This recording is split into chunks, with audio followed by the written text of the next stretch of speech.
Subscribe to our channel and press the bell icon on the YouTube app to never miss an update from the Beverage Trade Network.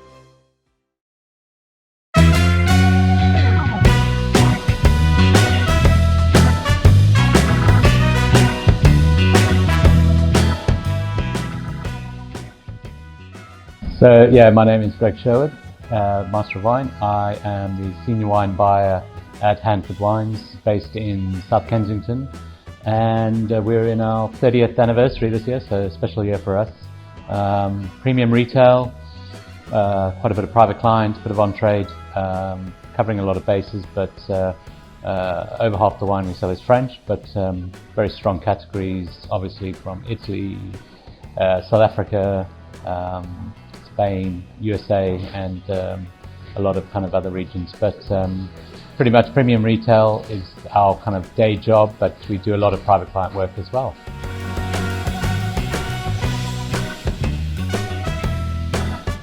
So we obviously are very strong in categories like Bordeaux, Burgundy, Italy, Spain, South Africa, and a lot of the categories we do try and ship directly. Certainly most of our Bordeaux is shipped direct, most of our Burgundy is shipped direct, a lot of Italian is shipped direct, but of course we do focus on the kind of premium end of the trade. So a lot of these things are allocated, and you then obviously have to work through UK distributors or agents to get your allocation. But thankfully we've got great relationships, we've got a very strong retail presence, so we buy across categories and we get very, very good allocations. It's much more difficult for a straight broker or a kind of non-physical bricks and mortar merchant, because they basically want all the cherries but not everything else. But we buy across categories, so we get really, really good allocations. So we're kind of a small group of premium retail that can do a great offering, but also some really, really great fine wine at good prices. Well, we get a lot of producers dropping in from all over the world, and they ask me what I'm looking for, and inevitably I say I'm not looking for anything. I've got way too much wine. But my philosophy over the last 20 years as a buyer, which I've been all 20 years at Hanford, has been not to say no to anyone if possible.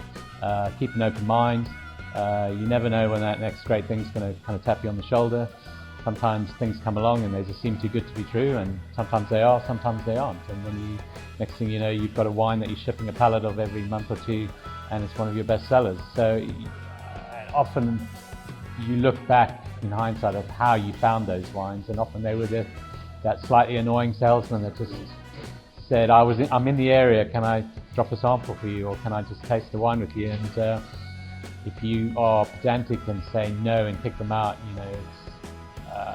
you just couldn't be missing something. But I try and be fair and give everyone time, and obviously otherwise I do a lot of tasting across categories, a lot of portfolio tastings, a lot of generic tastings, a lot of wine competitions, UK and internationally, and between all that we stay well ahead of the game, thankfully, and have a great selection.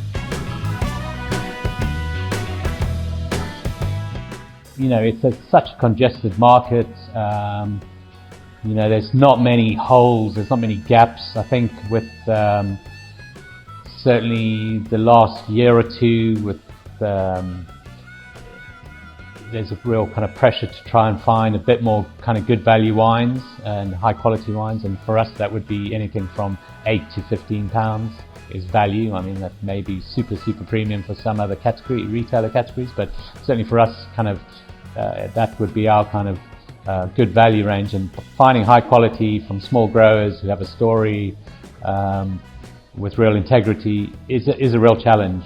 But I think we've found some very, very interesting things, a lot of them coming still out of places like South Africa, France. If you dig and scratch hard enough, you can still find some interesting things. People that are used to maybe going to co-ops that are reinventing themselves, little growers that are taking their wines and making their own estate ranges now, and just kind of developing their own brands. Things are moving fast, because the wine scene is changing fast and consumers are changing. So you need to certainly keep your finger on the pulse, and be hard to say a specific category, but I'd still say kind of good value Cinsault from South Africa, good value Chenin Blanc is still super popular and growing, and you can get very, very high quality at quite affordable prices.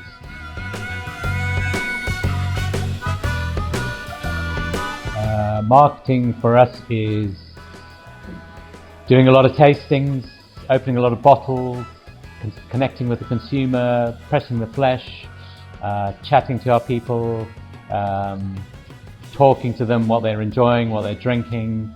That's marketing to us, and how we do that is doing a lot of tastings, a lot of kind of bigger and smaller networking type events in our cellars and outside.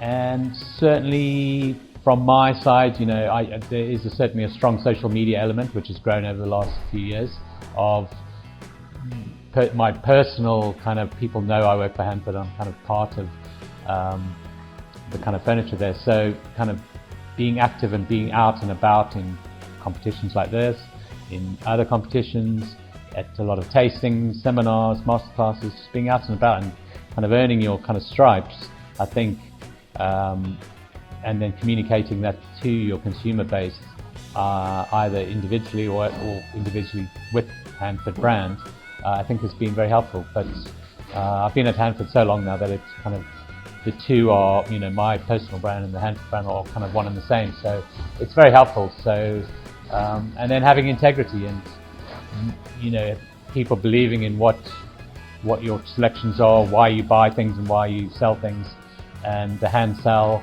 and never trying to let anyone down. And so if you've got a high hit rate, I think you really earn your you know, the integrity, and that's what it's all about these days.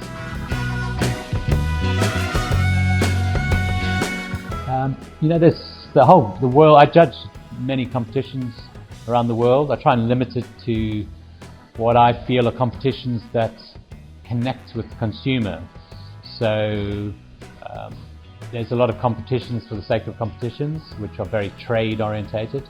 I think in South Africa I judge at a top 100 for almost 10 years. I've been involved since it started, and I like that competition, which I chair now, because it directly connects with consumer. I think this competition has a very consumer focused message and approach. You know, things like Decanter World Wine Awards, you know, very direct to the consumer, and that's very, very difficult to kind of make those connections these days. You know, the routes to market, the marketing message, it's difficult, and I tend to focus on high quality competitions, well run, high quality products that really connects to the consumer. I'm not interested in talking to the trade, I'm not selling to the trade, I'm selling to consumers and to private clients. I want to get my message out there, my brand out there, and convince them that I'm doing something exciting. And I try and choose competitions that communicate that message. But certainly, I am a medal. I do like medals. I think if they're tastefully presented, I think they can help a brand that's maybe looking to establish itself a little bit in a very congested market. So there are opportunities, I think, out there. I mean, I have to say, I'm probably, if you ask anyone who sells to me for the last 20 years as a buyer, I've probably got a terrible reputation, as I am obsessive with packaging. I do like quite classical packaging. I always, perhaps because we sell quite premium wines, you know, when I see somebody buying a £20 bottle of wine and I know they want to put it on their dinner table and they might have friends, or I can envisage myself in that situation, and you want a wine that really looks the part. And for me, there's nothing worse than a wine that has fantastic quality, great price, or value for money at whatever price, but it just doesn't have the packaging and